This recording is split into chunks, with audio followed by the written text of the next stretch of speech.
اعوذ باللہ من الشیطان الرجیم بسم اللہ الرحمن الرحیم رب اشرح لی صدری ویسر لی امری واحلل عقدۃ من لسانی یفقہوا قولی۔ ہم دیکھ رہے تھے سیرت نبوی صلی اللہ علیہ وآلہ وسلم، دوسری بیعت عقبہ۔ موسم حج سن 13 نبوت میں یثرب کے بہت سے مسلمان اور مشرکین حج کے لیے آئے۔ مسلمانوں نے طے کیا کہ رسول اللہ صلی اللہ علیہ وسلم کو مکہ کے پہاڑوں میں چکر کاٹتے، ٹھوکریں کھاتے اور خوف و ہراس کے عالم میں نہ چھوڑیں گے۔ چنانچہ انہوں نے آپ صلی اللہ علیہ وسلم سے راز میں رابطہ کیا اور ایام تشریق کے درمیان روز رات کے وقت جمرہ عقبہ کے پاس گھاٹی میں اجتماع منعقد کرنے پر اتفاق کیا۔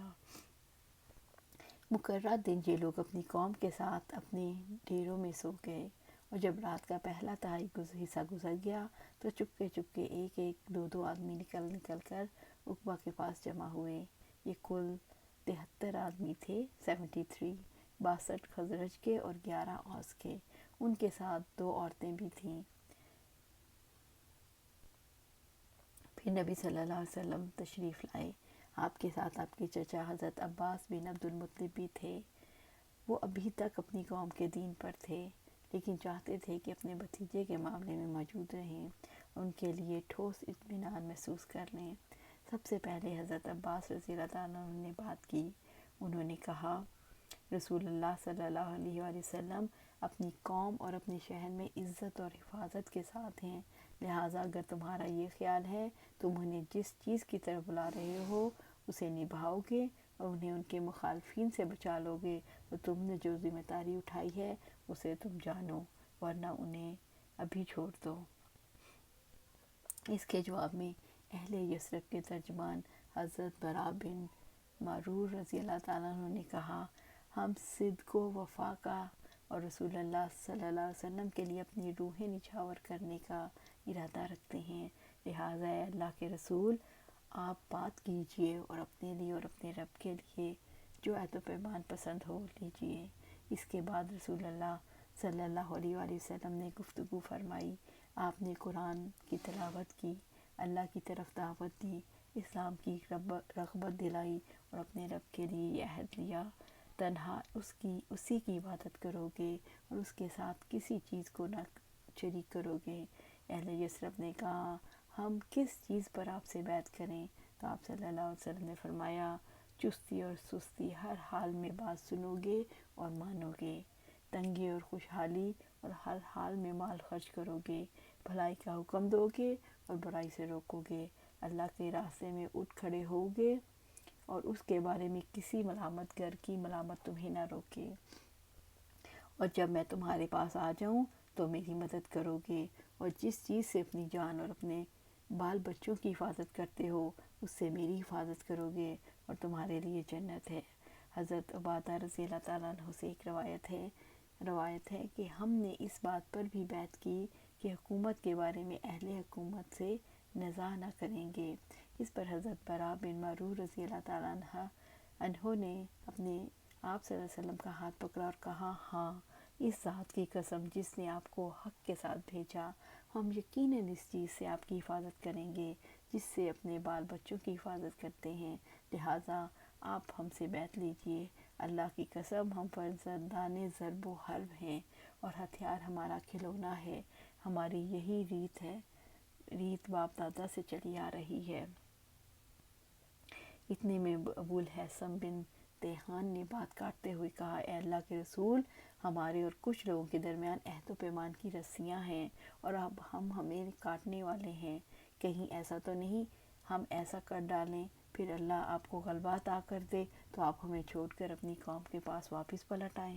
رسول اللہ صلی اللہ علیہ وسلم نے تبسم فرمایا اور کہا، نہیں، بلکہ خون خون ہے اور بربادی بربادی، میں آپ لوگوں سے ہوں اور آپ لوگ مجھ سے ہیں، جس سے آپ جنگ کریں گے میں جنگ کروں گا اور جس سے آپ صلح کریں گے میں صلح کروں گا۔ ٹھیک اس فیصلہ کن لمحے میں حضرت عباس بن عبادہ بن نزلہ رضی اللہ تعالیٰ عنہ آگے بڑھے۔ انہوں نے کہا، آپ لوگ جانتے ہیں ان سے کس بات پر بیعت کر رہے ہیں؟ ان سے سرخ و سیاہ سارے انسانوں سے جنگ پر بیعت کر رہے ہیں، اس لیے اگر آپ کو اندازہ ہے جب آپ کے اموال کا صفایا کر دیا جائے گا اور آپ کے اشراف قتل کر دیے جائیں گے تو آپ ان کا ساتھ چھوڑ دیں گے، تو پھر ابھی سے چھوڑ دیجئے، کیونکہ یہ دنیا اور آخرت کی رسوائی ہے۔ اور اگر آپ لوگوں کا یہ خیال ہے مال کی تباہی اور اشراف کے قتل کے باوجود وعدہ نبھائیں گے تو پھر ابھی انہیں لے لیجئے، کیونکہ واللہ ہی دنیا اور آخرت کی بھلائی ہے۔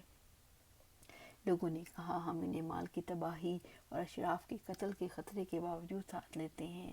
اللہ کے رسول بتلائیے اس کے بدلے ہمارے لیے کیا ہے؟ آپ نے فرمایا جنت۔ لوگوں نے کہا اپنا ہاتھ پھیلائیں۔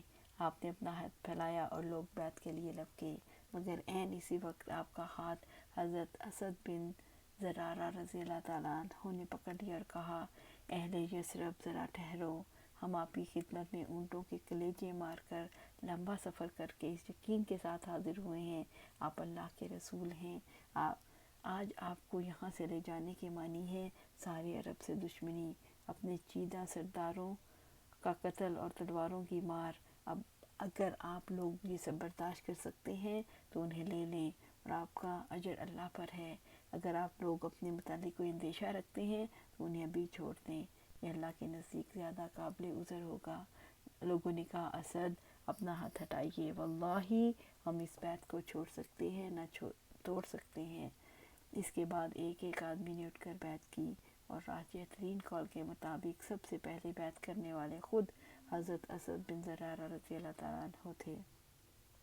ایک قول یہ ہے کہ ابو الہیثم بن تیہان رضی اللہ تعالیٰ عنہ تھے، اور ایک قول یہ ہے کہ حضرت برا بن معرور رضی اللہ تعالیٰ عنہ تھے۔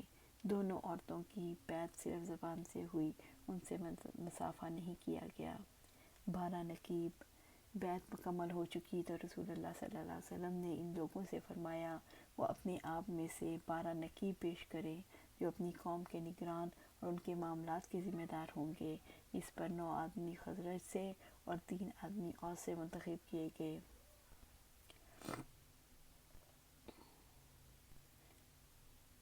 آپ لوگ اپنی قوم کے جملہ معاملات کے کفیل ہیں، جس طرح حواری حضرت عیسیٰ علیہ السلام کی طرف سے کفیل ہوئے، اور میں اپنی قوم مسلمانوں کا کفیل ہوں۔ ان سب نے کہا جی ہاں، یہ ہے دوسری بیعت عقبہ۔ یہ نبی صلی اللہ علیہ وآلہ وسلم کی اب تک کی زندگی میں سب سے عظیم اور اہم بیعت تھی۔ اس کی وجہ سے واقعات کا رخ بدل گیا اور تاریخ کی لائن تبدیل ہو گئی۔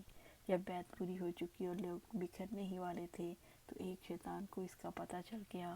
اس نے نہایت بلند آواز سے، جو شاید ہی کبھی سنی گئی ہو، پکار لگائی کہ خیمے والو، کیا محمد سے نپٹو گے؟ اس وقت بے دین اس کے ساتھ ہیں اور وہ تم سب سے لڑنے کے لیے جمع ہیں۔ رسول اللہ صلی اللہ علیہ وسلم نے فرمایا اللہ کے دشمن، میں تیرے لیے جلد ہی فارغ ہو رہا ہوں۔ اور لوگوں نے فرمایا اپنے ڈیروں پر چلے جاؤ۔ چنانچہ یہ لوگ اپنے اپنے ٹھکانوں پر واپس جا کر سو گئے اور وہیں صبح کی۔ ادھر صبح ہوئی، قریش نے اس پر احتجاج کے لیے اہل یثرب کے خیموں کا رخ کیا، مگر مشرکین یثرب نے کہا یہ خبر باطل ہے، ایسی کوئی بات نہیں ہوئی، جبکہ مسلمانوں نے چپ سادھے رکھی۔ چنانچہ قریش نے مشرکین کی بات سچ سمجھی اور نامراد واپس چلے گئے۔ لیکن بعد میں قریش کو یقینی طور پر معلوم ہو گیا کہ خبر صحیح ہے، چنانچہ ان کے سواروں نے تیز رفتاری سے اہل یثرب کا پیچھا کیا اور سعد بن عبادہ اور منذر بن عمر کو ایک جگہ کے پاس جا لیا، لیکن منذر بن عمر نے انہیں بے بس کر دیا اور نکل بھاگے۔ البتہ سعد پکڑے گئے اور انہیں باندھ کر مارتے اور بال گھسیٹتے ہوئے مکہ لے جایا گیا، لیکن وہاں معتم بن عدی اور حارث بن حرب نے انہیں چھڑا دیا، کیونکہ وہ ان دونوں کے قافلوں کو مدینے میں پناہ دیا کرتے تھے۔ ادھر انصار نے ارادہ کیا کہ مکہ پر دھاوا بول دیں، مگر اتنے میں حضرت سعد آتے دکھائی دیے، لہٰذا تمام لوگ بخیریت مدینہ روانہ ہو گئے۔ مسلمانوں کی ہجرت انشاءاللہ نیکسٹ ٹائم دیکھیں گے۔ اللہ سبحانہ تعالیٰ سے دعا ہے کہ ہم قرآن و سنت پر کو سمجھیں، پڑھیں اور پڑھائیں اور اس پر عمل کریں، اللہ ہمیں اس پر استقامت دے، آمین یا رب العالمین۔